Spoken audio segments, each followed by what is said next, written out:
चुनाव प्रचार के बेरा में अलग अलग जिला में आचार संहिता उल्लंघन के भी खिलाफ लगातार शिकायत के मामला देखे बर मिलत है। यही कड़ी में बेमेतरा जिला के साजा विधानसभा क्षेत्र में एक आचार संहिता उल्लंघन के मामला सामने आए है। यहाँ भाजपा के प्रत्याशी ईश्वर साहू पीठासीन अधिकारी साजा के दफ्तर में जाके शिकायत करीन कि साजा विकास खंड के कातल बोड़ गाँव के एक दुर्गा पंडाल में कांग्रेस के प्रचार के गाना चलत रही से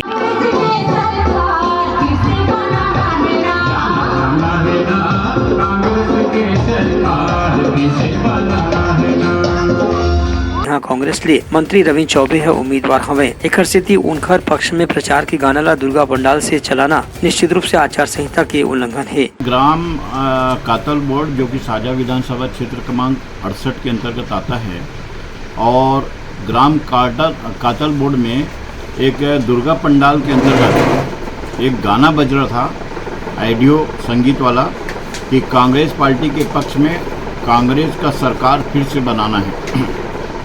तो इस संबंध में जो गाना बज रहा था, जो ऑडियो था, निश्चित ही आचार संहिता के उल्लंघन का प्रश्न है इसमें, क्योंकि चुनाव आयोग के निर्देशानुसार किसी भी मंदिर, मस्जिद, चर्च, गुरुद्वारा या किसी धार्मिक स्थल को चुनाव उपयोग के लिए इस्तेमाल नहीं किया जा सकता और अगर ऐसा कोई करता है तो आचार संहिता का उल्लंघन है। और इसी संबंध में आज हमने एक ज्ञापन माननीय रिटर्निंग अफसर को दिया है।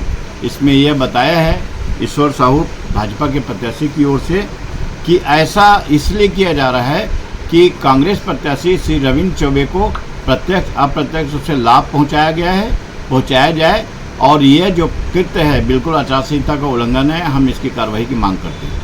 इस मामला में भाजपा प्रत्याशी ईश्वर साहू पीठासीन अधिकारी ने तत्काल कांग्रेस प्रत्याशी के खिलाफ कानूनी कार्रवाई करे की मांग करे हैं। Bureau report Uttarakhand news.